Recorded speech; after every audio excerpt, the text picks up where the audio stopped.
Whether you have a skin interest, a skin query, a skin trauma, or skin disease, I warmly welcome you to Heal Thy Skin, a podcast brought to you by Derm Health Co. I'm Marnie, dermal clinician, dermoscopist, and your podcast host.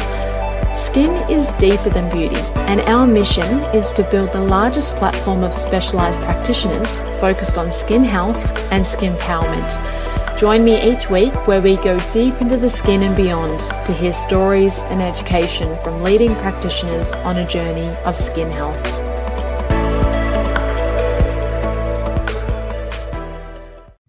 Hello, welcome to the Heal Thy Skin podcast. I'm Marnie, your host, and today I'm speaking with Dr. Tess Mauricio about skin whitening and skin bleaching. Dr. Tess is a board-certified dermatologist, fellow of the American Academy of Dermatology, founder of M-Beauty by Tess, and the youngest woman to hold the position of president of the San Diego Society of Dermatologic Surgery. She is internationally recognized as an author, renowned speaker, teacher, and a sought-after media personality. She's a favorite medical expert on TV with regular network appearances in the US on CBS, The Doctors, The Talk, The Real, The Dr. Phil, The Rachel Ray Show, Fox News, and The Dr. Oz Show, and the list goes on. Today, we are speaking about skin whitening and skin bleaching because the idea of altering skin tone has been around since ancient times. And arguably, it was during the height of colonization and the rise of scientific racism in the 18th to 19th century that white skin became even more desired. And today, over a century after the zenith of scientific racism, the aesthetic standard of lighter is better has persisted, particularly in the global south, and in some ways challenging the practice of skin lightening on the basis of skin damage, because yes, it does cause a lot of skin damage, which we will cover today. But it is a lost cause, as some users will so often believe that the aimed for benefits will outweigh the dangers. Also, skin whitening has been marketed as part of a fight against aging.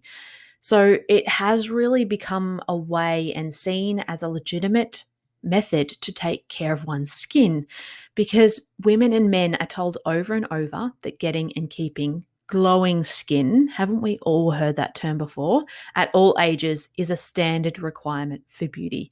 So we are going to debunk all of these ideas. We're also going to talk about why skin bleaching is sometimes used for certain types of skin conditions. And I started by asking Dr. Tess what she thought was the biggest misconception about skin bleaching.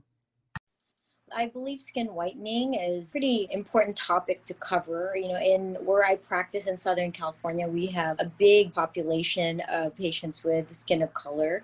And being from the Philippines originally, I definitely have some people who are recent migrants or immigrants who care about this topic. And I think the biggest misconception is that, that this is completely safe and something that you can just do on your own without, having a doctor help you with it and guide you through it safely.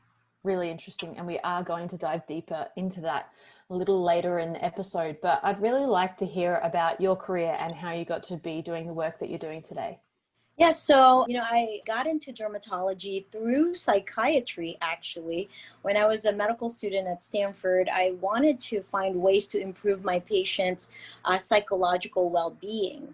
And I thought, if you're a psychiatrist, you can do that. You can help people that way. But when I did my rotation in dermatology, I found that when, you help people with their skin conditions, whether that is, improving a teenager who's very shy, not talking to you, not going to dances because of their severe acne, to someone who's covered with psoriasis and hiding and not dating. And then when you turn their skin around and you improve their skin, you really do improve their self-esteem and quality of life and happiness. And so I realized that, as a dermatologist, I would have this opportunity to impact my patients' quality of life, psychological well-being, because we do have many tools as dermatologists to do that. What an incredible career to be able to have that psychology and then also the dermatology, because we know, as you mentioned, they go so hand in hand. But even for this topic of skin whitening, it has such a deep psychological ingrained area for some individuals. And also that whole idea of being able to recognize if someone has some kind of dysmorphia and things like that and being able to work that through. So really fascinating. And the perfect guest to be speaking about this exact topic. Skin bleaching or lightening is fraught with risk. Why do you think it is still thriving in the market? Well, like you mentioned, there is a deep psychological, cultural, ingrained preference for whiter skin in certain cultures and in certain regions of the world. Basically, if you have intrinsic pigment and you grew up in parts of the world, like, in Asia, for example, it really is kind of, you're really treated almost based on your skin coloration. And so, and they equate beauty and social status with lighter skin. And so, from a very, very young age, I still remember I have more of like olive skin tone, and my brother had a lot, more fair skin than me. And everybody just thought that he was more attractive and cuter than me. And I wasn't allowed to go out in the sun to play. Had to cover up when I'm going to go to the beach, just because you couldn't really tan because you'd look, unattractive. And so this is something that everyone around you, even as a child, kind of imprints, and you don't even realize it. And after a while, you buy into that notion that your olive skin tone, your darker skin tone is inferior, and that you want that lighter skin. And in other countries, I mean, I live in the United States. It's a lot easier here. I'm actually glad that I'm a dermatologist in the United States, because I think if I was a dermatologist in the Philippines having my skin tone, I may not be as successful. That's really interesting. Did you find that changed when your family moved over to the US? I don't think it really changed, but here it's interesting, because I used to be surprised when I would get compliments for my olive skin tone. As I began my practice, my patients would tell me, "Wow, you have the most beautiful skin. You have natural tan. You don't have to work on getting a tan." And then I think that kind of, make you rethink what, your entire, as you were growing up, what you were told. And so I think it's definitely a lot easier here in the United States. But I know that whenever I travel to the Philippines, of course, as a dermatologist, I look at aisles, the beauty aisles, and every single, most of the skincare products have to have the word whitening in it. Otherwise, they won't be bought. Big marketing things. And it's interesting because we might see some of these ingredients used in like Western areas, but it might not necessarily be used like whitening, the term. It would be some other terminology, right? But they know in certain demographics that the whitening label is going to sell, which is why they would use this specific terminology. What's the difference between skin lightening and skin bleaching? Yes, so essentially skin lightening tends to, you think of it as a more gradual, and then the effect is not obvious. Whereas, whitening or bleaching, you're actually really going in and you're using products to lighten dark areas of the skin to achieve an overall lighter complexion. So you're really, instead of, you're bleaching, where you're trying to remove pigment, and lightening is more, I think, in the United States, the word lightening is used a lot more than bleaching and whitening. Bleaching sounds pretty harsh. What is bleaching? How does it work? Yes. So essentially, within our skin, we have, we're born with a certain genetic predisposition to creating pigment, and that pigment is called melanin. And so the darker your skin, the more melanin you have in your skin intrinsically. And so bleaching is essentially trying to decrease the activity of the melanocytes, which are the cells that create pigment. We're trying to reduce the activity of these cells so that there will be less pigment produced. And then at the extreme kind of level of bleaching, there are products out there that can be used under a doctor's care where you're actually causing death to these, pigment cells, the melanocytes, and it can be a permanent bleaching of the skin. I see. And would this be used for someone that just wanted to lighten their skin, or is it typically more used if someone has a pigment disorder such as vitiligo?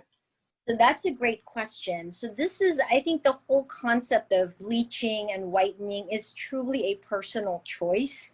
There's really no health benefits to skin bleaching. It's really, purely a cosmetic, a cultural, psychological type of, I guess, treatment. And absolutely, in patients with vitiligo, which is an autoimmune disorder that results in the loss of pigmentation, depigmentation, where you're really removing and really, destroying the pigment cells permanently, it's really indicated for those that have over 50% of their skin affected with vitiligo, where the cosmetic appearance is just so unacceptable that it really creates a lot of psychological issues for the patient. So then too hard to cover with makeup, it's too extensive as far as the surface area of the body. So then the decision is made between with the patient and the doctor that depigmentation will be done, and usually this is definitely a permanent process.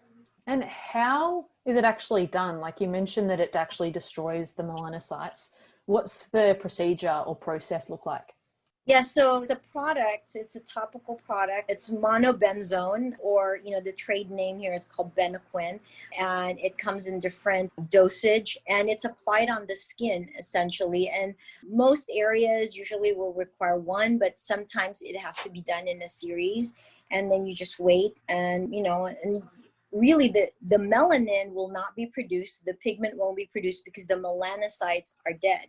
And so there are potential problems that can be created by this, which means patients have to understand once they're depigmented that they will have an increased risk for skin cancers, accelerated skin aging. They have to really protect themselves from sun exposure because the melanin acts as a way to naturally protect our skin cells from UV damage. And so if you don't have it, you really don't have that layer of protection. And is there downtime to the procedure? Not usually, but it really depends on the patient and how they're doing it. But it's really applied on the skin, and usually sometimes depends on the doctor how they want to do it. They may want to do it in stages and certain areas of the body is done. But eventually the effect is that there's just no pigment on the skin. Yeah, right. So interesting. And in regards to this actual procedure, are we seeing it much in the Western world, skin bleaching, especially, I guess what I'm referring to is for someone that does not have something like vitiligo? Or is this more a treatment that we see in countries where skin bleaching and white skin is seen as superior? Well, I've only practiced dermatology in the United States. And so, the standard of care that I was, trained under is really the American standard of care. And so here in the United States, Benequin, this cream to depigment the skin, it has to be given by a doctor. It's a prescription. And so you can't just, buy this anywhere. You can't legally get it through, internet. And so this is really reserved for those with severe vitiligo. However, I'm sure in other areas of the world, this is done really just to achieve that whiter skin or that purely white skin. And I must say personally, I'm glad that it's not just easily available over the counter, especially here in Australia. We've spoken about skin bleaching. What about skin lightening? What are some of the procedures? And maybe let's talk about them from like least invasive to most invasive, some of the ingredients that are used and how they're done. Sure. I mean, they're obviously in my practice, people want to try to achieve, they want to come in and they want to help fade dark spots. If they have uneven discoloration, hyperpigmentation from aging, they can have melasma, sunspots, acne scars that are discolored. And, they come in because it does really bother a lot of people. It does affect their self-confidence, and there are ways to even the skin tone, create what we call skin brightening as opposed to skin bleaching and whitening, where you still maintain your natural skin tone. You're not bleaching your natural skin tone, but you are removing extra pigmentation. And so in our practice, we recommend a treatment, one of my favorite treatments, which is IV glutathione and vitamin C antioxidant treatments. And I actually created an oral supplement that has glutathione, vitamin C, polypodium leukotomos, other antioxidants. Essentially, how it helps with discoloration is that you're providing extra protection for your cells from the UV damage. And so, and also data showing that it can decrease the production of melanin. So there are a lot of skin discoloration problems that is progressive with more sun exposure, with certain, hormonal kind of conditions. And so people want to not only treat the pigment discoloration that they have now, but they also want to prevent future pigmentation from occurring. And I find that this is a healthy way to do that. Glutathione has a lot of health benefits as well as vitamin C, and you get a nice dose of this, and it's a very popular treatment in my clinic. We have administered over 7,000 doses of IV glutathione and vitamin C in my practice over the last few years. And this is something that I get done for myself. And again, it gives you this nice, what I'd say, brightening and glow and beautiful skin without really changing your natural skin tone. So you can be authentically you, but just kind of a more beautiful, glowing you. Yeah, which is what we all want.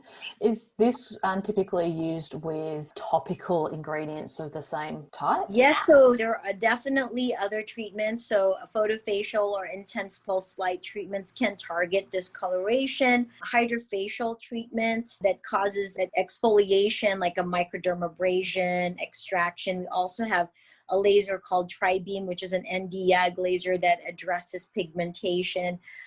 Light chemical peels can cause exfoliation and lightening of the discoloration and overall skin brightening. And like you said, many topical products. I'm not a fan of hydroquinone. So the skin brightening topical treatments that I recommend, the products, do not contain hydroquinone. It contains a lot of the non-hydroquinone, what we call tyrosinase inhibitors, which essentially blocks the production of melanin. Really interesting. Lots of derms love hydroquinone over here in Australia. So I wonder if there's it's interesting to see how different countries will use different products and have a preference over some as well. Now, injectable skin lightening. I must admit, I didn't realize that this was really a thing until I started looking into it. What is this? And is this something that's used in your practice, or have you seen it used? So you're talking about IV. So what we do in the clinic, like I mentioned, is IV. So we find a vein and then we give, glutathione and vitamin C in high doses. And these are antioxidants that are safe.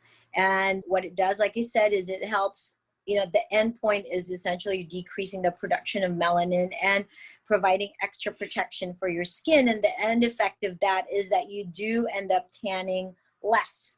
And many patients find that their skin tone is lighter, but it's not a bleaching or a depigmentation effect.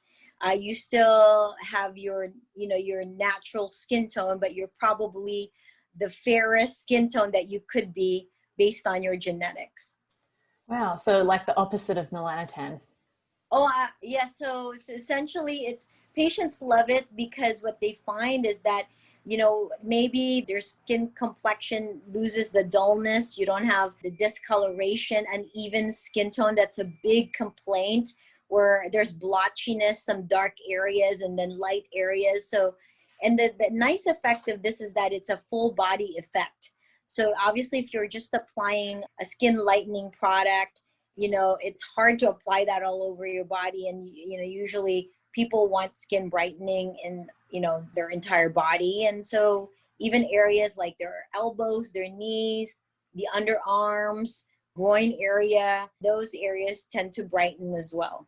Wow, how fascinating. And some of the risks, you mentioned increased skin cancer and things. Is this also applicable to the IV that you've just mentioned, that there might be an increase of skin cancer due to the melanocyte activity not being as active?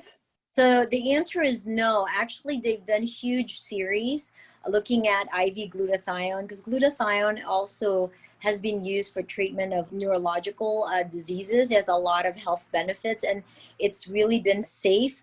It's not going to increase your risk for skin cancer because you're not really killing your melanocytes. You're really protecting your cells, actually. And so, obviously the people who come in, we still tell them you want to use your sunscreen when you go out, because you can still tan. Even when you're getting the IV glutathione and vitamin C treatments, you can still, if you go out in the sun, you can still tan. It's just you may not tan as vigorously and as quickly as you normally would, because your cells are getting less of the damage it normally would if it wasn't protected by the antioxidants. Yeah, right. So what about do it yourself? We've talked about some of those clinical treatments that of course are prescribed and can be safe when under the guidance of a physician, but there's a myriad of different skin bleaching, skin lightening products out there on the market. Some might be from dodgy sources and others might be more traditional over the counter or from like a cosmetics type department store, etc. Yeah, so you really have to look at different countries have different tolerance for what is allowed. What's scary though, like you said, is obviously because we can buy things online and they can come from anywhere in the world, you have to be really careful. Actually, I saw this, I looked it up, and in a 2014 study, they studied out of 549 skin lightening creams bought online and in stores, 12% contain mercury, and 50% of the products came from US stores. So there is a misconception that, only products that come from outside the US have mercury. But this study is showing that, there are still products coming from the US, and you have to worry about mercury. Mercury is a toxic agent, that can be found, and like in the study is can be found in skin lightening agents, and it's a toxic agent that can cause neurological, kidney problems, psychological problems, and so you have to be careful about that. We talked about hydroquinones.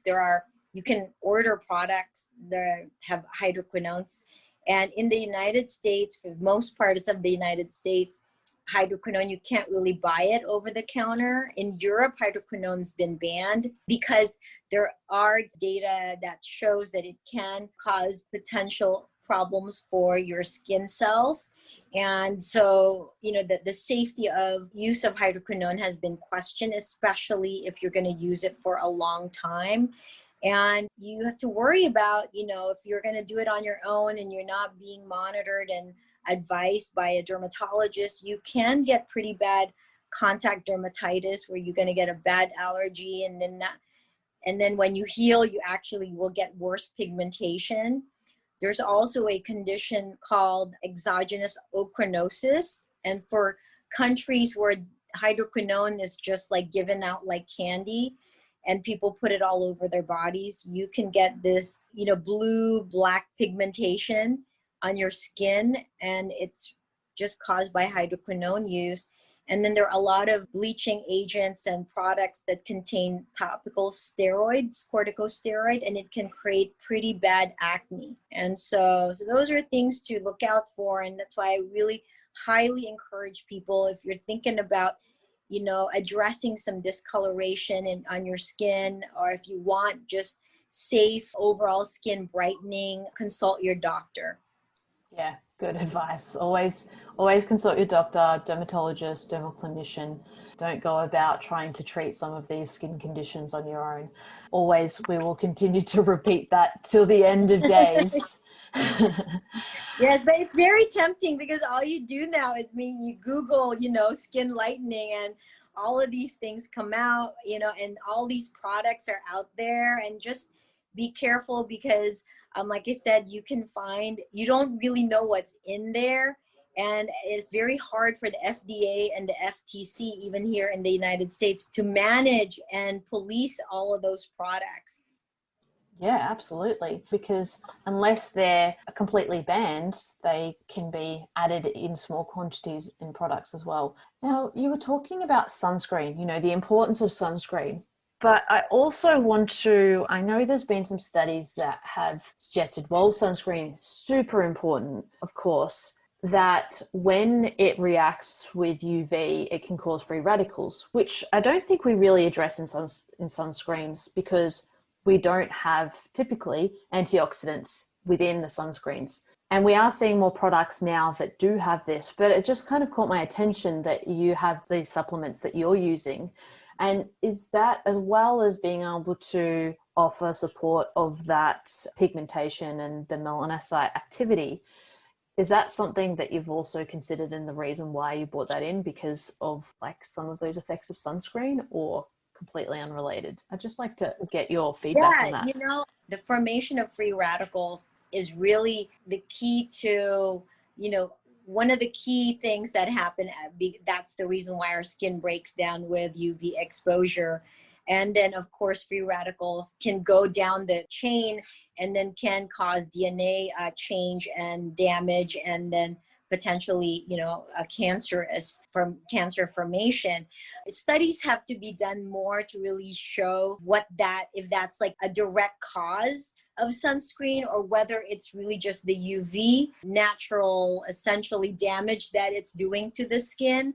But I really just recommend the use of the physical blockers like zinc oxide and titanium dioxide and antioxidants. This is why I love antioxidants, is that it really does help prevent formation of those free radicals, whether it is UV, caused by the UV, or is it caused by sunscreen, or is it caused by pollution, environmental change. So whatever the cause of those free radicals, when you increase your antioxidant levels, whether you're applying it with your product, whether you're ingesting it in your nutritious food, or you're taking it as a supplement, as a pill, or you're getting a shot of antioxidants, like we discussed with glutathione and vitamin C, you truly are protecting your cells from the negative effects of these free radicals.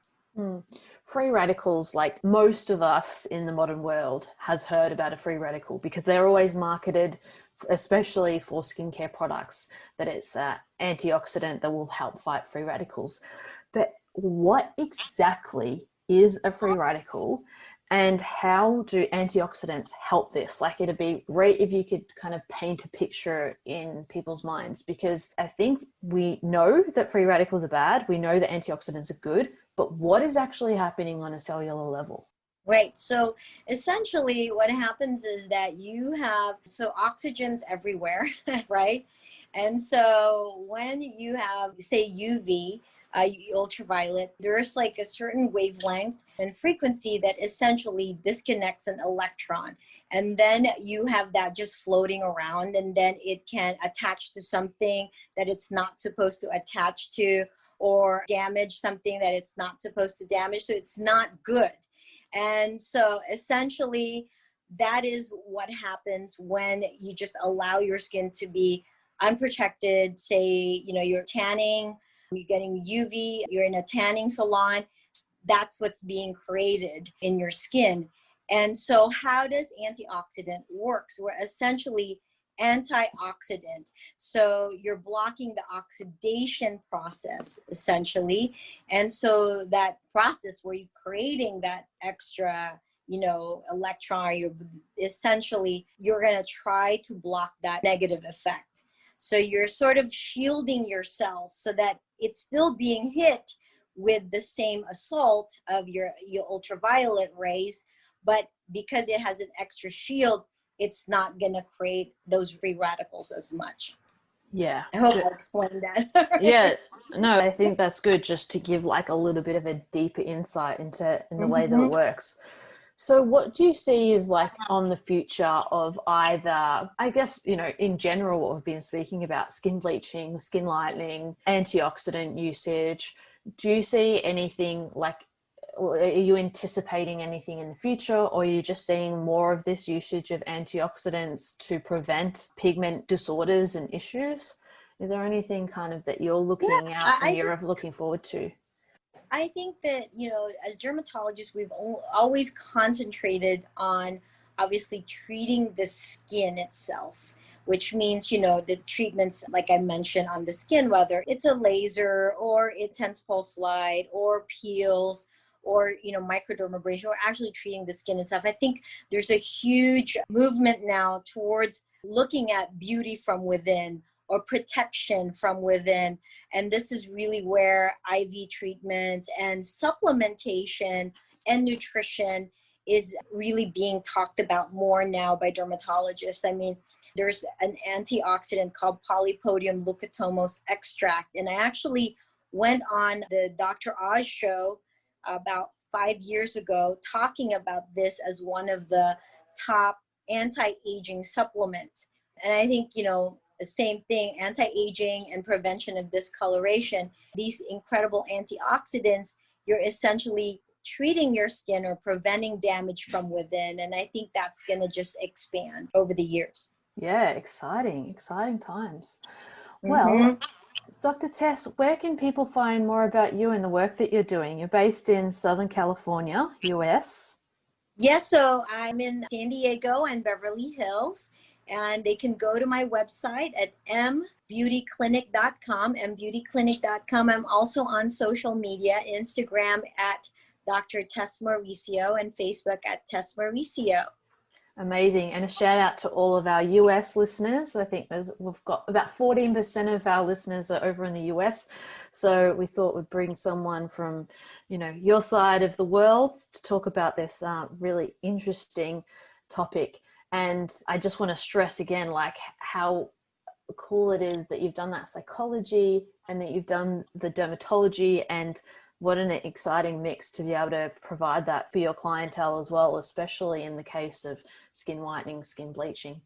Absolutely. I really think that, the other thing that's going to be big in the future is I think that over time, we're going to accept our authentic self better. I really feel that the images are changing. Our concept for what is beautiful is changing. It's becoming more, I guess, less propaganda and more real, So hopefully that whole change also basically change patterns so that people are not putting themselves at risk to try to get whiter skin. And really it's about self-acceptance. Obviously we want to be the best that we can be, but we don't have to change our skin tone to do that.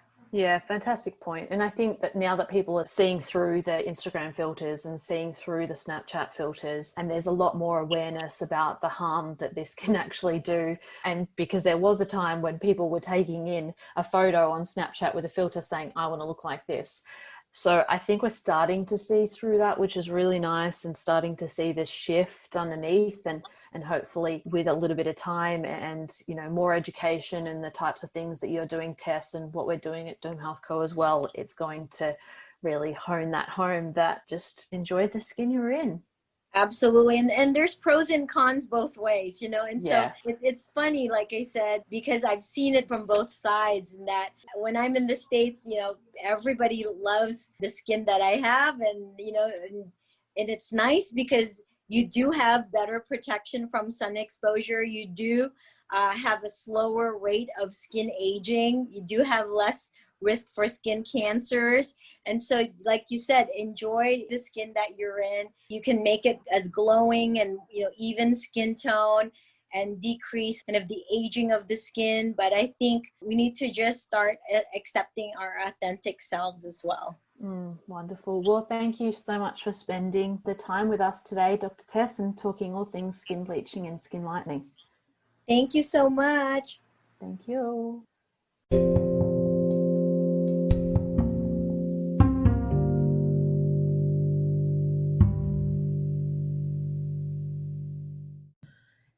Wow, what an important conversation. As both a dermatologist and woman of color, Dr. Tess was just the perfect professional for us to be able to speak about this really important topic. And I must admit, in Australia, and certainly as a white woman, I haven't seen the detrimental effects of skin bleaching with my very own eyes, but it really is important for us to educate ourselves on just the damage that it's doing. The three deeper than skin insights that stood out to me were: number one, the damage of skin bleaching and skin whitening, not just physically on one's skin, but also psychologically. And this aesthetic standard of lighter is better and glowing skin. We know that certain ingredients that are used in skin whitening and skin bleaching and is marketed as skin whitening and skin bleaching products in some countries is actually just changed the name for glowing, radiant skin, same ingredients, in Western cultures where it is more of a white demographic. So just be aware of that, the marketing, and also understand the deep-rooted psychological effects and where this scientific racism, where these terms actually stem from. Number two, skin bleaching is still used in clinical practice in the cases of certain skin conditions such as widespread vitiligo. But the difference is that it is under the care of a physician, of course. The patient has had multiple consultations. They know about the risks, the implications, and it is performed under the care of a physician as well. So it is still performed. It's not saying that all skin bleaching is completely wrong. There will be small candidates that it is beneficial for, although they will need to ensure that they're protecting their skin from the sun, etc. But these are all cared for with the dermatologist that's under their care. So, number three, this brings me actually to a term or a hashtag from SunSmart, and that was the Own Your Tone. And it came about in 2018, and this was really to encourage people to own their tone and not go out in the sun and suntan and sunburn and increase their risk of skin cancer. And when we're talking about skin bleaching in the sense of light is better, we also need to understand why in Australia, or for those that are white, they are wanting to go out in the sun and get a suntan, which we know is really detrimental to our health long term, increases the risk of skin cancer. So psychologically, this idea needs to change for us to be able to own the tone that we have. And hopefully, as we all educate ourselves, these shifts will start to change with each new generation to a point that we will understand that our skin color should be embraced for that what it is, and that we aren't taking advantage of by marketing companies and really old, outdated ideas from back in the 18th to 19th century. So thank you so much for spending your Tuesday, or whatever day you're listening, with us and learning more about colorism, learning more about skin bleaching, learning more about skin whitening. We're going to be having a conversation over on our Facebook group about this exact topic. So I encourage you, if you're not already a member, to join. I've put the link in the show notes, and let's start having these conversations, because it is important. If you've got questions, we can chat about it. We can have discussions, and together we can be more skin powered. Until next week, be skin powered.